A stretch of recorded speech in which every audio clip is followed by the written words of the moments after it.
자, 이번에는 이제 제 4과 지리와 산업, 한국의 지리 공부도 좀 하겠고, 또 한국의 산업 얘기도 좀 합니다. 그런데 이제 내용으로서는 이제 지리적 환경이 어떤지, 그 다음에 문법 및 표현으로 보면 뭐뭐 하다 보니, 뭐뭐 하다가 보니, 뭐뭐 은데다가 뭐뭐 이자 이런 표현법을 배우는 거고, 읽기 활동은 한국의 지리적 환경에 대해 기술한 글 읽기. 예. 읽기에서는 이제 이런 것이 학습 목표와 학습 내용이고요. 쓰기에서는 원인이나 결과를 예측하는 표현을 쓸 수 있다. 원인과 결과. 아까 우리는 이제 상황과 결과 사이의 관계를 가지고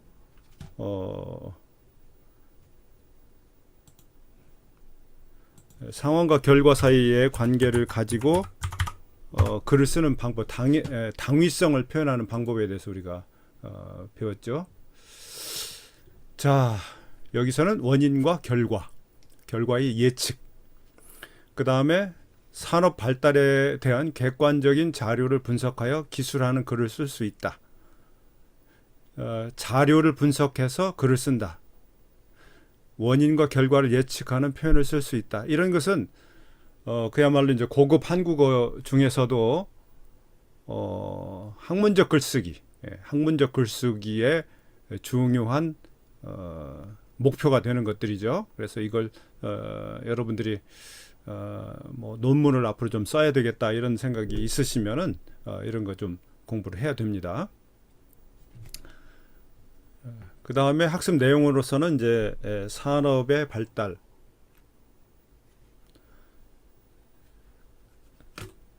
문법 및 표현은 원인을 추측하는 표현, 결과를 예측하는 표현. 어떤 현상이 나타났을 때 그 현상의 원인이 무엇인가, 이런 현상이 있을 때 어떤 결과가 나타날 것인가, 이런 것들을 추측과 예측, 그런 표현을 익힌다는 거죠. 쓰기 활동으로는 원인을 추측하고 결과를 예측하는 문장 쓰기, 객관적 자료를 분석 설명하는 단락의 글쓰기. 그래서 이제 앞에서보다는 한결 조금 그 고급 한국어로 더 이렇게 올라가는 느낌이 좀 듭니다. 자, 먼저 이제 읽기, 제1장 읽기에 가서 교과서에 나오는 얘기가 이 책이 나온 지 좀 오래됐다 보니까 현재 한국의 상황과 맞지 않는 내용이에요. 그래서 내가 그것을 현재 상황에 맞게 수정을 했습니다.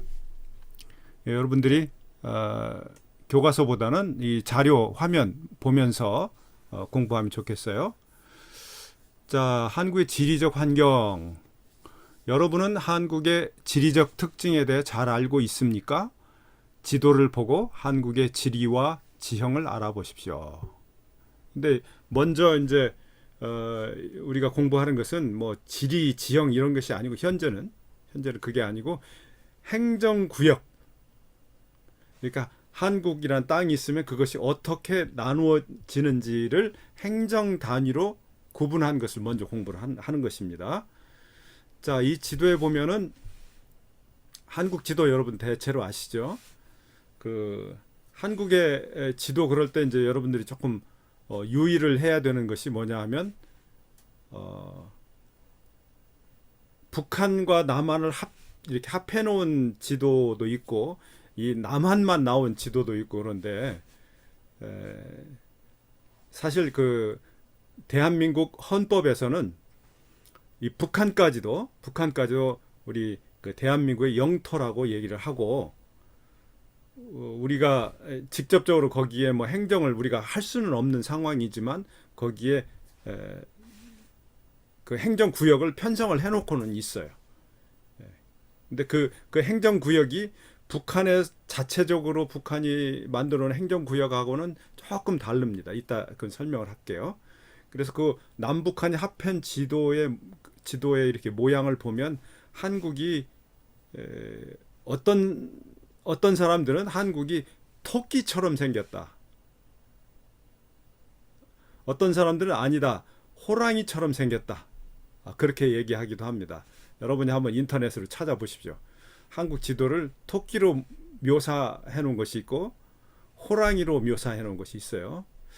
그런데 이제 그 중에 이제 일단은 이 남쪽 부분만 오늘 먼저 얘기를 할 거예요. 남쪽 부분은 이 그림과 같이 행정구역이 나뉘어집니다.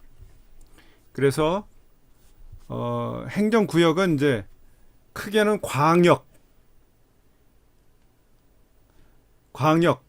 크게 이렇게 나누어서 이렇게 보는 것이 광역이라고 그래요. 광역 자치단체 이렇게 얘기하고 그 다음에 그 밑에 다시 또 작은 구역들이 있는데 그걸 지방자치단체 이렇게 얘기를 합니다. 그래서 여기서는 지금 대한민국의 행정구역 중에서 광역 단위로 먼저 얘기를 합니다. 베트남 같은 경우에도 도가 아니고 베트남에는 성이라는 게 있는 걸로 알고 있습니다. 성, 뭐 님빈성 뭐 이렇게. 그 다음에 시가 또 있고요. 하노이시, 호치민시 이렇게 있고. 근데 한국은 시 단위가 있고 도 단위가 이렇게 있는데 시에는 세 가지 형식이 있어요. 형태가 있어요. 첫째는 그냥 특별시가 있고 특별시, 스페셜하다 이거죠. 스페셜하다. 그 다음에 광역시 이렇게 시 범위가 굉장히 넓은 데로 광역시 그럽니다. 그 다음에 특별자치시가 있어요. 세 가지가 있어요. 한번 보겠습니다. 그림에 보면 서울특별시가 있죠. 서울특별시가 어디쯤 있는지 아시죠? 이 대한민국으로 봐서는 좀 위쪽에 있어요. 위쪽에. 여기가 서울특별시. 서울특별시는 대한민국의 수도입니다. 캐피털 시티. 서울특별시 수도. 그 다음에 광역시는 각 지방에서 이렇게 중심이 되는 큰 도시들을 광역시라고 그러는데 서울 가까이는 인천광역시가 있어요. 인천. 여기는 여러분이 한국에 비행기를 타고 들어오게 되면 물론 이제 다른 지역으로도 가기는 갑니다만 주로 인천으로 들어와요. 인천공항 그런 거 있잖아요. 인천공항. 인천공항에 들어와서 여기서 이제 전철을 타든지 버스를 타든지 택시를 타든지 해서 서울이나 경기도로 가고 또 거기서부터 뭐 버스나 다른 걸 이용해서 또 다른 지역으로 가고 이렇게 합니다. 그 다음에 쭉 내려오다 보면 여기에 대전광역시라는 데가 있어요. 한반도 중심쯤에 있죠. 대전광역시. 대전광역시는 원래 충청남도에 있었는데 광역시로 이제 이렇게 독립을 했고 왼쪽으로 내려오면 광주광역시가 있어요. 광주광역시. 오른쪽으로 가면 대구광역시가 있고 울산광역시가 있고 부산광역시가 있어요.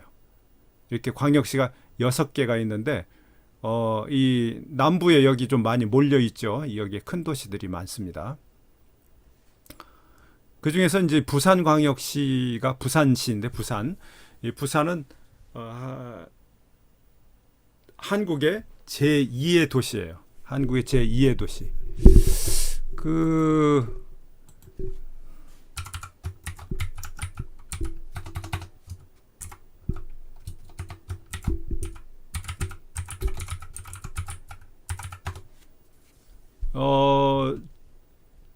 베트남으로 말할 것 같으면은 하노이시하고 호찌민시하고 이렇게 되겠죠. 근데 호찌민시가 인구가 900만 명으로 이렇게 나오네. 그러면 하노이시는 얼마인가요?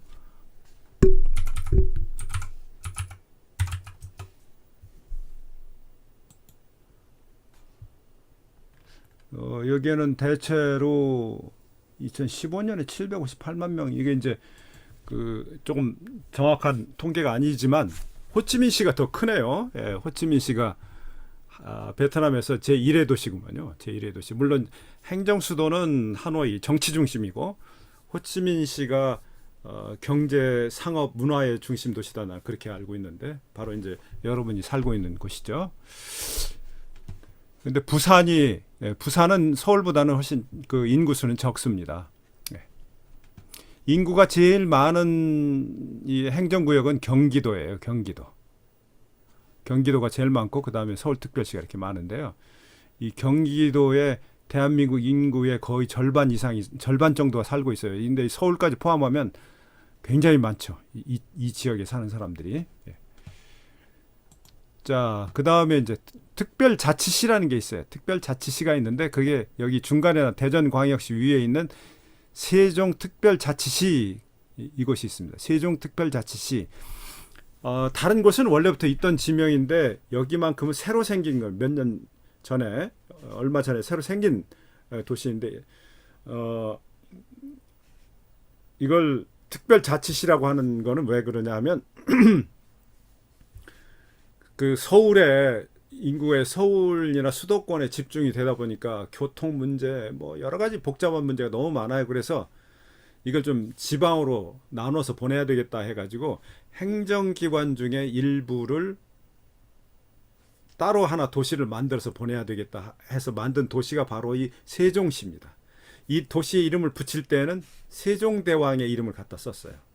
우리 이제 다음 주에 한글날이 옵니다만은 한글을 만든 세종대왕의 이름을 갖다 써서 세종시라고 하고 여기에다가 특별한 지위를 부여를 해줬어요. 특별자치시다.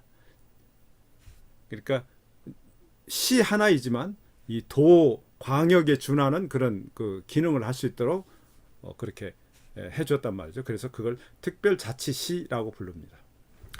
그 다음에 이제 도에는 두 가지 형식이 있는데 일반적인 도가 있고 특별자치도가 있어요. 먼저 이 특별자치도 보면 제주특별자치도가 있죠. 그렇죠? 제주특별. 이거 제주도 여러분 얘기 들어보셨을 거예요. 한국 사람들도 어디 놀러 가야 되겠다 그러면 이제 한국에서 비행기 타고 제주도를 배 타고 비행기 타고 제주도를 많이 갑니다.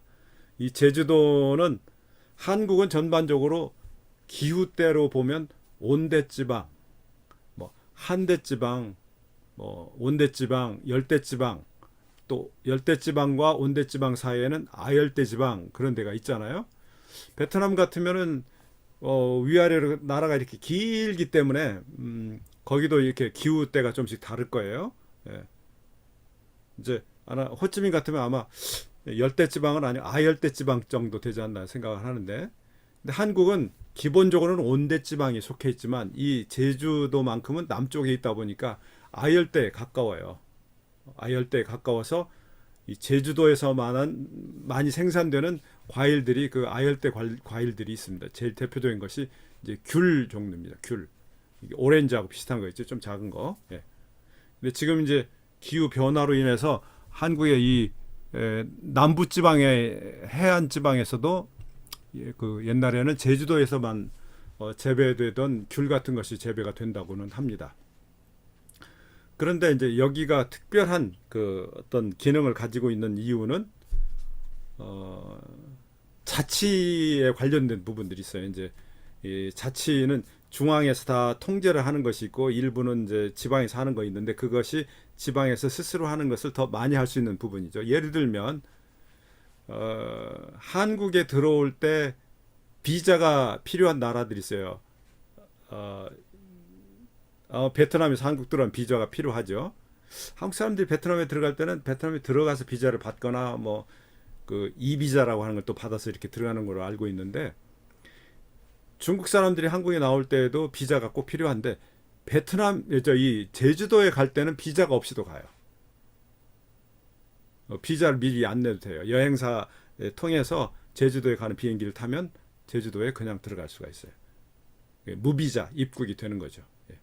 제주도는 또 그렇게 해놨어요. 또 뭐 제주도에다가 돈을 얼마를 투자를 하면 그 제주도에서 살 수 있는 권리를 주고 뭐 그렇게 했었어요.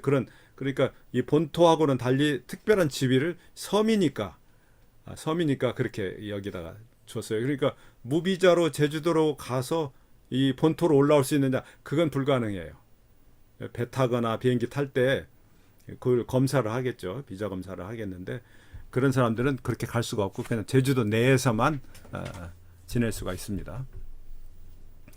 이제 그렇게 이게 구성이 돼 있어요. 구성이 됐고 또 이렇게 행정구역이 나뉘어 있지만 이름을 보면 좀 비슷한 이름들이 있잖아요. 이를테면 경상북도, 경상남도, 전라북도, 전라남도, 충청북도, 충청남도 이렇게 돼 있기 때문에 이걸 또 좀 묶어서도 얘기를 해요. 묶어서 얘기하는데 제일 먼저 빨간색으로 써놓은 거 보니까 수도권 이런 말이 나오잖아요. 수도권. 수도는 캐피털 시티 그걸 말하죠. 서울 말합니다. 서울. 수도권은 서울을 중심으로 있는 몇 개의 그 광역자치단체들이 묶어서 수도권이라고 하는데 서울특별시와 인천광역시와 경기도를 말해요. 여기에 대한민국 인구의 절반 이상이 살고 있습니다. 굉장히 인구가 밀집해 있는 곳이죠. 또 산업도 있고 문화도 있고 그런 곳입니다. 나도 여기 경기도에서 지금 살고 있습니다. 그 다음에 관동지역 그런 말이 있어요. 관동지역 그러는데 특히 이제 이 강원도하고 경상도 일부에 태백산맥이 이렇게 있어요. 태백산맥이 위에서 아래로 쭉 내려가는데 그 태백산맥의 오른쪽이 영동 그리고 왼쪽 영서 그렇게 얘기합니다. 동쪽이 오른쪽이 동쪽이고 지도는 되게 이제 북쪽을 향해서 있기 때문에 동쪽이 오른쪽이고 서쪽이 왼쪽인데요. 근데 여기가 그 기후가 조금 달라요. 이게 산이 높게 있다 보니까 저 바다에서 불어오는 바람이 산에 부딪히면 여기에서 구름이 만들어지고 이 구름이 여기다 비를 다 내려요. 그렇게 넘어가면은 건조한 바람이 되어서 넘어가요. 영서지방은 좀 건조한데 영동지방에는 막 폭우가 내리고 이런 경우들이 있어요. 또 그 반대의 경우도 있기도 하고 겨울철에는 또 그 반대의 경우도 있기도 하고. 그래서 그러니까 이 구역이 이 지역이라고 하는 것이 자연 경계 태백산맥이라고 하는 산맥을 중심으로 이렇게 동쪽과 서쪽이 나뉘니까 이건 이제 자연 경계라고 할 수 있죠. 국가와 국가의 경계도 자연 경계가 있어요. 아마 베트남하고 캄보디아의 상당 부분이 메콩강으로 아마 그 경계가 되어 있죠. 그렇죠? 자연 경계로 되어 있죠. 그렇게 얘기하는데 이거 두 개를 다 묶어서 관동이라고 해요. 관동. 특히 이제 강원도 쪽을 얘기합니다. 그 다음에 충청 지역. 그런데 충청은 충청북도와 충청남도를 말합니다. 뭐 전라 지역 그렇게도 하는데 전라 지역은 주로 전라 지역 그러지 않고 호남 지역 그렇게 불러요. 호남 지역. 전라북도, 전라남도, 광주광역시. 충청 지역은 충청남도, 충청북도, 세종특별자치시, 대전광역시를 다 포함합니다. 영남 지역 그러면 영남 지역은 경상북도, 경상남도, 대구광역시, 울산광역시, 부산광역시를 다 묶어서 얘기합니다. 여기도 이제 인구가 좀 많아요. 그리고 이제 제주도는 이제 특별한 지역으로 따로 남아 있습니다. 대체적으로 이렇게 이거 한번 보시고요. 그 다음에 이제 참고로 휴전선 이북의 행정구역을 여기다 내가 지도로 그려놨어요. 휴전선 이북의 행정구역. 휴전선 이북이 있고 휴전선 이남이 있는데 휴전선은 뭐냐? 이 지도에서 보면 요 위쪽과 아래쪽을 나누어지는 요 그 선이 이렇게 가고 있는 선이 있어요. 왼쪽은 좀 내려왔고 오른쪽은 조금 올라갔고. 원래 한국이 그 1945년에 일본으로부터 해방이 되면서 그 북쪽과 남쪽이 불행히도 갈라졌어요. 이건 베트남도 마찬가지 아닙니까? 근데 그 기준이 어디였냐면 북위 38도라고 하는 그 경도 위도할 때 북위 38도 선을 기준으로 가상적이죠. 위쪽과 아래쪽이 나뉘어졌어요. 그런데 그 위쪽에는 이제 소련군이 들어왔고 아래쪽에는 미군이 들어와서 이제 각각 나라가 하나씩 만들어졌잖아요. 그러다 1950년에 북한에서 남한으로 전쟁을 일으켜서 이 침투에 들어왔습니다. 그래서 3년 동안 싸웠어요. 1953년도에 이제 그만 싸우고 이제 휴전하자 해서 휴전을 했는데 휴전할 때 남쪽이 지배하고 있던 곳과 북쪽이 지배하고 있던 곳에 그 사이에 바로 휴전선이라는 것이 휴전의 라인이 생긴 거예요. 그리고 이제 뭐 DMZ라고 해서 그 민간인 통제구역이 혹은 저 비무장지대가 좀 이렇게 생겼고 그래서 이제 북한과 남한이 갈라졌는데 조선 시대에는 이게 하나였죠. 그래서 남쪽에서 이 북쪽에 그 행정구역을 이렇게 보고 있어요. 원래 조선 시대부터 이 한반도를 팔도라고 그래서 팔도.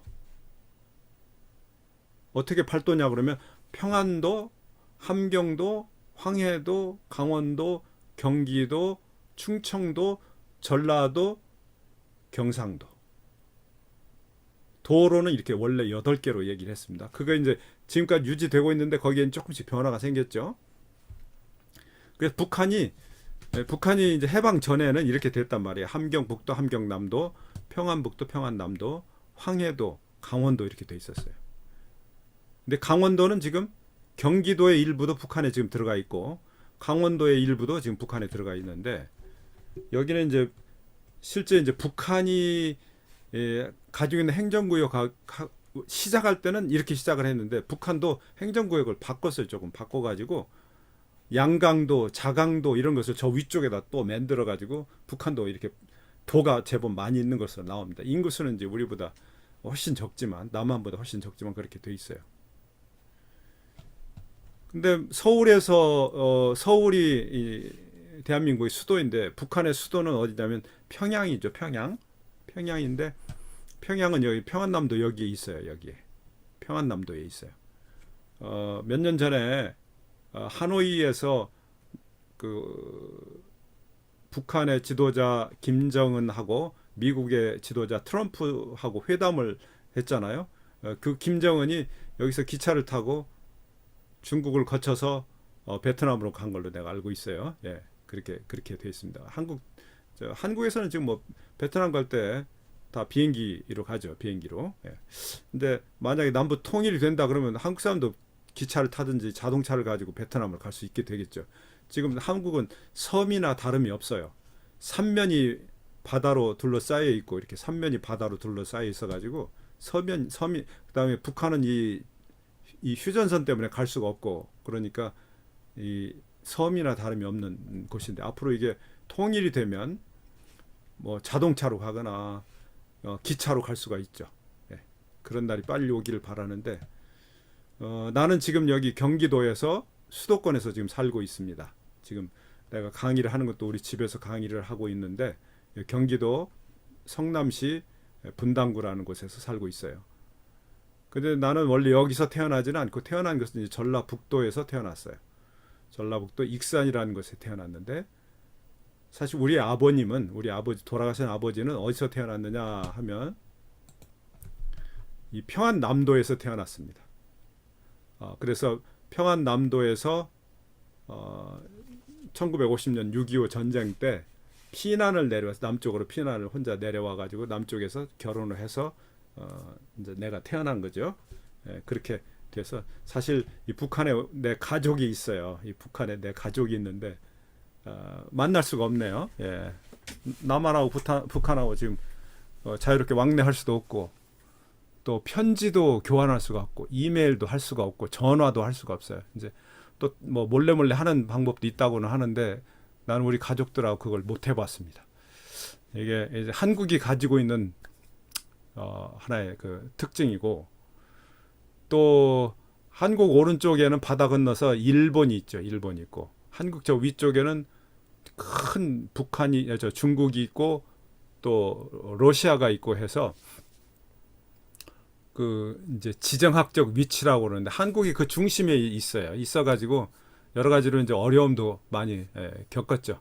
여러 가지 어려움도 많이 겪고 있고 지금도 이제 그런 나라들하고 잘 살아가야 되고 그런 상황입니다.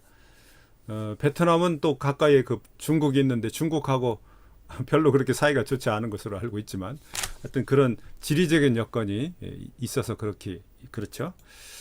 자, 그다음에 이제 한국 지리를 조금 더 공부를 해보는데 이거는 이제 문제풀이식으로 해서 지리 공부를 하도록 되어 있는데요. 그냥 내가 읽어볼게요. 한국은 서쪽이 높고 동쪽이 낮은 지형이다. 그런데 아까 그 영동 지방이라는 데가 영서가 있는데요. 영동 관동 지방이라고 하는 데가 이 동쪽입니다. 이 동쪽인데 동쪽이 산이 높아요. 이게 산줄기가 쭉 이렇게 있어요. 태백산맥, 소백산맥 이렇게 산줄기가 오른쪽이 쭉 있고 왼쪽으로는 이렇게 지대가 낮아져요. 그래서 이 말은 틀린 말입니다. 맞는 말은 뭐냐면 동쪽이 높고 서쪽이 낮아요. 그래서 한자 말로는 동고 서저 이렇게 부릅니다. 동쪽이 높고 서쪽이 낮아요. 그래서 서쪽에는 평야들이 많이 있어서 농사를 많이 져요. 예. 베트남도 아주 칠레처럼 아주 이렇게 길이가 긴 나라죠. 높은 지역은 아마 이 북부, 서북부 쪽이 좀 높은 걸로 알고 있는데, 서북부 쪽이 높은 걸로 알고 있고, 남쪽이 좀 낮고 그런 걸로 알고 있어요. 그 다음에 두 번째, 긴 강은 서쪽으로 흐르고 강 주변에는 평야가 발달했다. 여기 이제 그 화면에 보시면은 강이, 이게 남쪽에 있는 강들이 나오는데요. 제일 큰 강이 이 한강입니다. 서울을 남북으로 가르고 지나가는 한강이, 원래 서울은 이제 강 북쪽에만 있었는데 서울이 커지면서 강 남쪽으로까지 확장이 됐어요. 네. 그 사이에 한강이 굉장히 이 유럽에도 보면 도시들이 강을 끼고 도시가 있는데 이렇게 큰 강은 없더라고요. 한강처럼 큰 강은 없더라고요. 한강 상당히 큰 강입니다. 이 나라 영토는 그렇게 크지 않은데 강은 굉장히 커요. 내가 유럽에 있을 때 그 부다페스트 쪽을 흐르는 강, 헝가리에 흐르는 강은 이제 도나우, 두나 강이라고도 하고, 나라마다 이제 부르는 이름이 조금씩 다른데, 그게 몇천 킬로, 6천 킬로인가 3천 킬로인가 그렇게 굉장히 많은 나라를 거쳐서 가는데 자연 국가 경계도 그게 이루어지고 있고 그러는데 그렇게 크지 않습니다. 강은 길기는 길어도. 또 독일 쪽엔 또 라인강이 있는데 그것도 비슷해요. 그러나 한강은 굉장히 물의 양도 많고 굉장히 큽니다. 내가 보니까 그 다낭에도 한강이 있던데, 다낭에도 한강. 예. 그다음에 호치민시에도 강들이 많이 이렇게 복잡하게 흘러가는 것이 좀 보이더라고요. 예. 근데 그 강보다 훨씬 큽니다. 그다음에 이렇게 내려오면 이 한강은 이 북쪽에서도 물이 내려오고 남쪽에서도 또 물이 내려가고 그렇게 해요. 그래서 북쪽에 있는 강을 북한강, 남쪽에 있는 강을 남한강 그렇게도 부릅니다. 이 북한강은 위로 올라가면 북한 지역에서부터 내려와요, 물이. 그다음에 요 밑에 내려오면 여기는 이제 금강이라는 게 있어요. 이 금강은 이제 충청도 지역을 흐르다가 전라북도하고 충청남도 사이로 마지막에 나옵니다. 그다음에 여기는 이제 만경강인데, 만경강 제대로 안 나왔네. 그다음에 여기가 그 밑에 나오는 게 영산강, 밑으로 내려가죠. 예. 그다음에 섬진강 또 밑으로 이렇게 내려가죠. 낙동강은 굉장히 길어요. 부산 옆으로 결국은 내려갑니다. 대구 옆을 거쳐서 낙동강 이렇게 내려갑니다. 이게 이제 한국의 강 모습입니다. 긴 강은 서쪽으로 근데 긴 강이 물론 이게 서쪽으로 흐르는 것들이 있지만, 요거 몇 개는 서쪽으로 흐르지만 이렇게 남쪽으로 흐르는 것이 있어요. 동쪽으로 흐르는 강은 거의 없습니다. 뭐 형산강 이런 게 좀 있긴 있는데, 큰 강, 긴 강으로서는 다 서쪽과 남쪽으로 흘러요. 그러니까 이 말은 틀린 말입니다. 서쪽으로 흐르고 남쪽으로도 흘러요. 이 낙동강. 예. 강 주변에는 평야가 발달했다. 강 주변에는 평야가 발달한 것은 맞아요. 이 평야에서는, 강 주변에 있는 평야, 강 하구 쪽에 있는 평야에서는 대개 논농사를 많이 짓고 있죠. 쌀농사. 그 다음에 서해안, 남해안은 해안선이 복잡하고 동해안은 바다가 깊다. 근데 그거는 이제 이 그림을 볼게요. 자, 이 그림을 보면 동해안 쪽은 그냥 밋밋하죠. 근데 남해안으로 오면 이게 굴곡이 막 이렇게 있어요. 굴곡이. 섬도 있고 뭐 반도도 있고, 그 다음에 서해안도 남쪽에 가면 그렇게 생겼어요. 이제 이렇게 굴곡이 심한, 베트남은 그렇게까지 굴곡이 심하지는 않죠. 베트남 지도를 보면은 한국 동해안 비슷한 느낌으로 그냥 있는데, 이렇게 굴곡이 심한 해안을 특별히 지리학에서는 뭐라고 부르냐면 리아스식 해안이라고 부른다고 그래요. 리아스식 해안이라고 부릅니다. 그러니까 해안선이 복잡하다는 말은 바로 이걸 얘기를 하는 거고, 동해안은 바다가 깊다. 바다가 깊어요. 동해는 바다가 아주 깊은 바다입니다. 남해 서해는 그렇게 깊지 않는데 동해는 바다가 깊습니다. 그 다음에 태백산맥은 영남과 호남 지방이 경계가 된다. 이 태백산맥은 아까 영동 영서 할 때 그 태백산맥 말이니까 주로 영동과 영서를 나누는 것이기 때문에 이 말은 틀린 말입니다. 영남과 호남이 경계가 되는 것은 소백산맥 뭐 그런 걸 얘기할 수 있겠어요. 예. 그다음에 이제 이 태백산맥이라는 것, 소백산맥이라고 하는 것은 이 산맥이 이렇게 산들이 이렇게 계속 연결되어 있는 걸 말하는데 그게 어디서부터 오고 있냐면 한반도의 저 북쪽 끝에서부터 오고 있어요. 백두산. 한반도의 저 북쪽 끝에는 백두산이 있거든요. 백두산에서부터 이렇게 산이 계속 이어져 내려와요. 그걸 꼭 사람의 이 등처럼 사람 등뼈 있잖아요. 등뼈처럼 그렇게 산들이 그렇게 내려온다고 그래서 이거를 다른 말로는 백두대간 그렇게 불러요. 백두산 병사봉에서 그 지리산 천왕봉에 이르는 길이 약 1470m의 산줄기를 이루는 말. 이것을 중심으로 한반도의 모든 물줄기가 서류와 동류로 갈라진다. 뭐 동류는 그렇게 많지 않지만 하여튼 그게 비가 오면 이쪽으로 가는 건 서류고 이쪽으로 가는 건 뭐 동류고 그렇게 되겠죠. 자, 그다음에 울산에는 세계적인 규모의 제철 공장이 있다. 울산은 아까 여기 울산 광역시입니다. 광역시. 이 울산은 뭐 그렇게 원래 큰 도시가 아니었는데 울산이 이렇게 큰 도시가 광역시로 발전하게 된 데는 큰 공장들이 들어와서 그렇게 됐어요. 결국에는. 근데 그 큰 공장 중에 하나가 바로 제철 공장입니다. 울산 사람의 상당 부분이 다 이 제철 공장과 관련돼서 일을 하고 있다고 그러죠. 근데 그 규모가 굉장히 크답니다. 아주 큰 규모의 제철 공장. 근데 그 제철 공장의 이름은 아니에요. 미안합니다. 이 제철 공장은 포항에 있는 것이 포항 제철이고 울산에는 지금 그 현대 자동차가 있어요. 현대 자동차 공장, 뭐 조선소, 중공업 이런 것들이 많아요. 이게 제철 공장은 포항이라는 데 있는데 포항은 어디 있냐면 이 지도에서 보시면은 이 동해안의 중간에 아래 내려다 보면 이렇게 꺾이는 데가 있어요. 여기가 포항입니다. 포항. 여기에 제철소가 있어요. 이 제철소 그림을 여기 화면에 내가 갖다 놨는데 이게 제철소 그림입니다. 뭐 실제로 내가 한 40년 전에 한번 가본 적이 있어요. 가본 적이 있는데 어마어마하게 크고 또 제철소에 화학약품들을 너무 많이 쓰기 때문에 그 안에서도 방독 마스크를 쓰고 다니더라고요. 예, 그래서 그러나 하여튼 이 철을 만드는 것은 산업의 원동력이거든요. 이 철이 나와야 자동차에서도 그 자동차를 만들 때 그 쇠가 쓰이잖아요. 철판이 쓰이잖아요.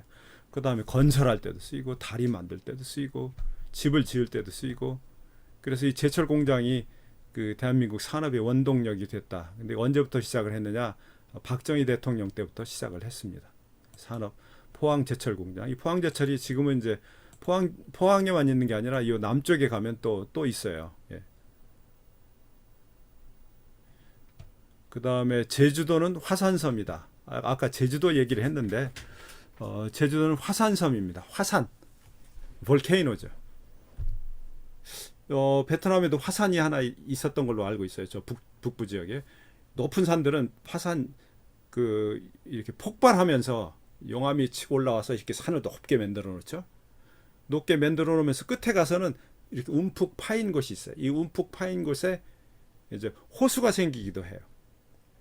그래서 제주도의 꼭대기에 가면 제주도는 전체가 이 한라산 하나라 이렇게 크게 얘기할 수 있어요. 한라산. 그 한라산 꼭대기 가면 이런 분화구가 있어요. 분화구의 흔적이 있어요. 지금 이제 이 화산은 거의 휴화산이 아니라 거의 사화산, 죽은 화산이다. 그렇게 얘기하는데 요만큼 물이 고여 있어요. 이게 이제 이 호수 조그마한 물웅덩인데 거기는 이제 백록담이라고 그렇게 부르고요. 또 저 위에 아까 그 백두산 얘기를 했는데 백두산도 화산입니다. 거기는 휴화산, 화산 활동을 좀 쉬고 있는 화산인데 아마 또 언젠가는 이 폭발을 하리라고 그렇게 얘기를 합니다만 그 꼭대기에는 이렇게 엄청난 규모의 호수가 하나 있어요. 이 호수의 이름은 백두산 천지의 물이 왼쪽으로 서쪽으로 흐르면 압록강이 되고 오른쪽으로 동쪽으로 흐르면 두만강이 됩니다. 그게 이 한반도의 자연 경계를 이루는 곳입니다. 이 백두산 천지에 나 여러 번 가보았는데 이게 해발 2,744m, 2,774m 그 정도 돼요. 굉장히 높습니다. 올라가면 숨이 막혀. 한 발짝 걸어갈 때도 숨이 막혀요. 그런 곳입니다. 그래서 한국 사람들이 이 백두산을 좀 남다르게 생각을 해요. 예. 민족의 영산이다. 그렇게 생각을 하고 있습니다. 이제 요런 그 문장 서술을 통해서 맞느냐 틀리느냐 이렇게 얘기를 했는데 맞는 것도 있고 틀린 것도 있고 관련되는 설명을 내가 좀 더 해줬죠. 자, 그 다음에는 이제 그 특산물이라고 하는 것이 나옵니다. 특산물. 특산물이 나오는데요. 이 특산물은 그 지방별로 특별히 생산되는 물품, 물건을 특산물이라고 그렇게 얘기하죠. 각 지방별로 특별히 생산되는 물건. 나는 베트남에 대해서 이 특산물은 잘 모르겠어요. 베트남 특산물이 그냥 하노이 지역만 여행을 했기 때문에 여기는 뭐가 특별하네 이런 느낌을 가질 수가 없는데 이제 한국의 그 각 지방의 그 지역의 특산물들이 있어요. 이제 교과서에 나오는 그림을 여기다가 옮겨 놨는데요. 좀 그림 깨끗하진 않네요. 예를 들어서 여기 울릉도가 있습니다. 울릉도가 있는데 그 옆에 또 작은 섬을 하나 해놨죠. 독도라고.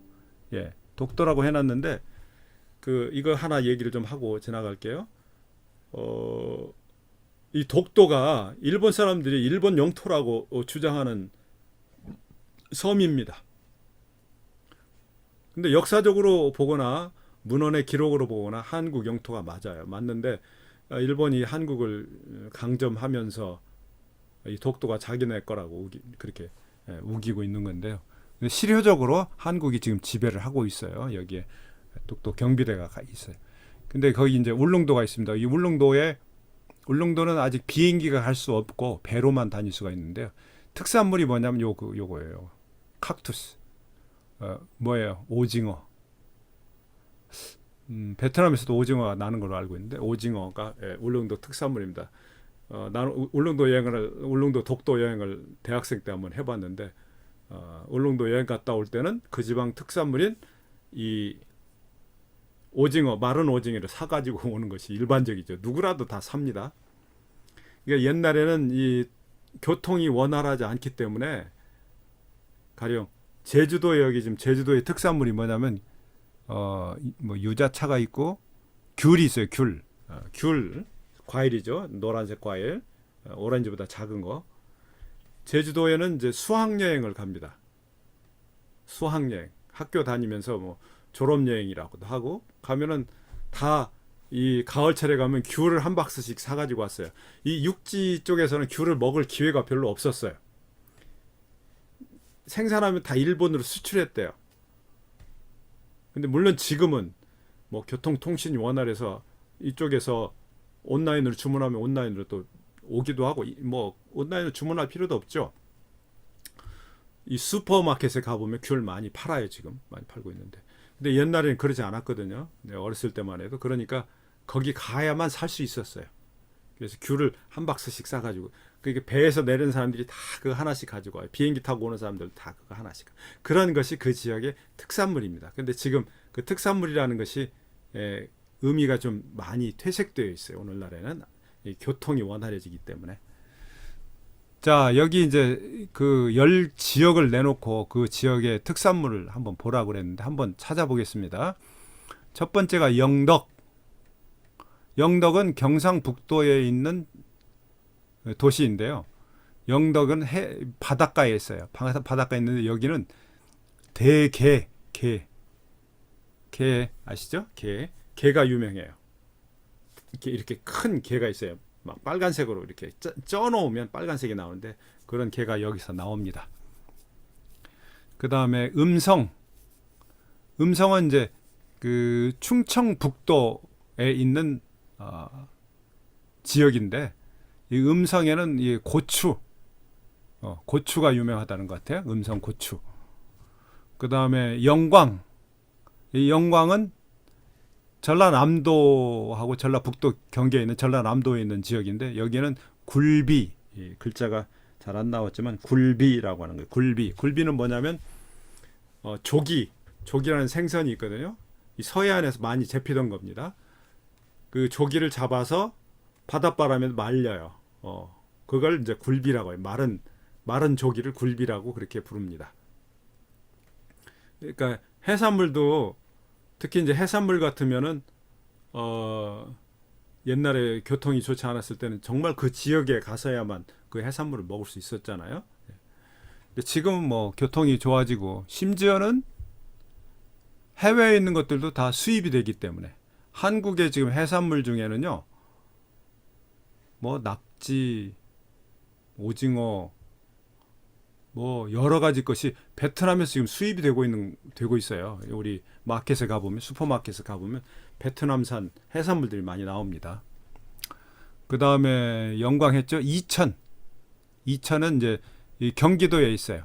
네, 경기도 우리 집에서 이제 오른쪽으로 한 20km쯤 가면 이천이라는 데가 있는데 이천은 도자기, 포슬린, 도자기 유명합니다. 내가 하노이 여행했을 때 근처에 어디 그 도자기가 유명한 마을이 있어 거기 한번 갔던 적이 있어요. 그리고 이천하고 그 옆에 여주가 있는데 이 여주 이천은 이 쌀이 맛있기로 또 유명한 곳입니다. 쌀. 뭐 근데 지금은 이제 어디서나 다 맛있는 쌀들이 나오는데 옛날에는 이제 여주 이천에서 나오는 쌀로 임금님이 밥을 해 드셨다고 그래요. 임금님. 그래서 상표도 임금님 표 그렇게 쌀 그렇게 되어 있습니다. 그다음에 울릉도 얘기는 아까 했죠. 울릉도. 근데 지금 동해안에 이 오징어가 많이 안 잡힌다고 그래요. 옛날만큼 안 잡힙니다. 담양은 전라남도 광주 옆에 있는데 잘 보시면 담양에는 죽세공품이라고 되어 있어요. 죽세공품. 죽세공품은 뭐냐면 죽이라고 하는 건 뭐냐면 먹는 죽이 아니고 대나무를 말합니다. 대나무를 이렇게 잘게 잘라가지고 그걸 엮어서 바구니를 만든다든지 하는 거 있어요. 베트남에도 그런 거 많이 있죠. 예, 그게 죽세공품이 이 담양에는 대나무가 잘 자라기 때문에 그런 게 발달을 했어요. 그 다음에 나주는 이제 이 광주 광역시 옆에 있는 곳인데 나주는 과일 중에서 배가 유명합니다. 배. 근데 이 배는 베트남에서는 배 과일이 안 나오죠. 아마 근데 이제 서양에도 배가 있는데 페어라고 하는 건데요. 이렇게 표주박처럼 이렇게 생겼어요. 표주박처럼 이렇게 생겼는데 서양 배는 좀 물컹물컹하고 뭐 맛은 그런 대로 있지만 이 식감이 별로 좋지 않은데요. 한국 배는 참 맛있습니다. 사각사각하고요. 이게 크게 이렇게 노란색으로 점이 좀 살짝 바뀌어 있고 노란색으로 되어 있는데 한국 배가 맛있어서 지금 한국에 딸기가 나올 때 그 베트남 롯데마트에서 호찌민 롯데마트에서 한국 딸기를 팔던데요. 딸기도 맛있죠. 아마 배도 팔 거예요. 복숭아 같은 것도 팔고. 그러니까 그런 것들은 열대지방에서는 좀 나기 힘든 과일들이에요. 그러니까 한국에 수입을 하죠. 그 다음에 강화는 인천광역시에 소속되어 있는 섬입니다. 강화도인데요. 영종도 저 위쪽에 있어요. 강화도인데 서울에서는 그냥 이 다리가 놓여가지고 바다를 건너가는 다리가 있어서 자동차로 갈 수가 있습니다. 강화도. 역사 유적도 좀 있는 곳인데 여기는 이제 화문석이라는 게 유명해요. 화문석은 이 풀을 가지고 이렇게 돗자리 같은 걸 만들어서 자리를 까는 거, 뭐 벽에 걸어두는 거 이런 거 만드는 거죠. 그게 화문석. 그 다음에 금산, 풍기. 금산은 충청남도에 있는 곳인데 이 금산에 보시면 여기에 그림이 이렇게 있는데 풍기는 경상북도 위쪽에 있는데 여기도 같은 그림이 그려져 있어요. 이게 뭐냐면 인삼. 한국하면 인삼, 고려인삼 유명하죠. 인삼이 여기서 나고요. 이 인삼은 여기뿐만 아니고 이제 해주 같은 데서도 났어요. 북한 지역에 있는 해주. 근데 지금은 인삼은 한 번 심었던 자리에 다시 심을 수 없다고 그러거든요. 그래서 지금 인삼을 어느 지역에서나 많이 합니다. 한국에서는 어느 지역에 가봐도 인삼들이 많이 있어요. 근데 원래 유명한 데는 금산하고 풍기가 유명합니다. 그 다음에 상주는 이 경상북도 한 가운데 있는데요. 이 경상북도 한 가운데 있는 상주에는 곶감이 유명합니다. 곶감 들어보셨나요? 퍼시몬, 감이라고 이게 주황색 과일이 있어요. 가을에 지금 이제 요새 보면 감들이 많이 달려 있는데 이제 감은 여러 가지 형식으로 먹어요. 뭐 단감이라고 해서 아직 익지 않은 것 같은데 다 사각사각하고 그런 감도 있고, 홍시라고 해서 아주 물컹물컹하게 익은 것도 있고, 뭐 반건시라고 하는 것도 있고. 근데 이 꽃감이라는 것은 그 홍시가 되기 전에 따가지고 자연 상태로 놔두면 그게 그 자체로 발효를 해서 굉장히 달콤해져요. 이렇게 수축을 하면서 달콤해져요. 그게 이제 상주가 그 곶감으로 유명한 곳이다. 이제 먹을 거 위주로 많이 나왔네요. 먹을 거 위주로 나왔는데, 뭐 하나 더 얘기를 해보자고 하면, 여기 익산이라는 데가 하나 있죠. 익산이라는 데 있는데, 여기 이 그림이 뭘 나타냈냐면은 보석. 아까 이제 내가 태어난 곳이라고 얘기했죠. 익산이. 익산이 지금은 이제 보석이 많이 나는 곳인데, 보석이 무슨 땅에서 나는 게 아니고요. 이 보석을 원석을 갖다가, 보석의 원석 큰 걸 갖다가 그걸 이렇게 자르고 가공을 해서 보석, 뭐 반지도 만들고 목걸이도 만들고 귀걸이도 만들고 이렇게 만듭니다. 그렇게 그 산업이 이 익산에 유명하기 때문에 익산은 지금 보석의 도시 그렇게 부르기도 해요. 영덕금 대게 도시 그렇게도 부르고 그렇게 부르는데, 이것이 바로 특산물이다 그러는데요. 한국에 가면 여러분들이 제일 먼저 먹고 싶은 게 뭔가요? 한국에 가시면 제일 먼저 먹고 싶은 거. 요즘에 한국 텔레비전 해외에서도 많이 보기 때문에 텔레비전에서 나오는 음식들 먹고 싶죠. 텔레비전에서 나오는 음식들 먹고 싶은데, 이제 일반적으로 많이 알려져 있는 것이 한국에는 뭐 전주 비빔밥 이런 거 있죠. 전주 비빔밥. 비빔밥 상당히 그 인기가 있어요. 지금 그 대한항공 비행기 타면 비행기 내에서 비빔밥을 주기도 합니다. 그거 참 맛있습니다. 근데 비빔밥은 여러 가지 재료가 들어가거든요. 뭐 참기름 들어가죠, 고추장 들어가죠, 뭐 호박 들어가죠, 뭐 많이 들어가요.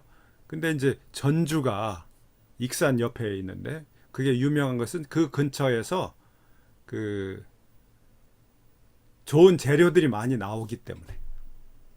예를 들면 다음에 나오겠습니다만, 전주 근처에 순창이라는 곳이 있는데, 순창에는 뭐가 유명하냐 하면 특산물이 고추장이에요. 고추장. 비빔밥에 고추장 꼭 필요하거든요. 비빔밥에 고추장. 이제 그런 좋은 재료들이 많이 나와 전주에 지금 모여가지고 만들어낸 것이 전주 비빔밥입니다. 이제 언제 한국에 오시면 전주에 가서 비빔밥 한번 드셔보세요. 그래. 근데 전주에서만 먹을 수 있는 것은 아니, 오늘날에는 어디에 가도 전주 비빔밥 이렇게 써놓은 데 많이 있습니다. 자, 그 다음에 이제 한 가지만 더 얘기를 하자고 하면, 아까 그 한국은 동고서저 이렇게 얘기했잖아요. 동쪽이 높고 서쪽이 낮다. 한자말로 동고서저 그랬는데, 동쪽이 높다는 것은 산이 많다는, 산이 있다는 뜻입니다. 그런데 이 한국의 한반도 전체로 보면 산지가 국토의 70%가 넘는다고 해요. 산이 많은 나라죠.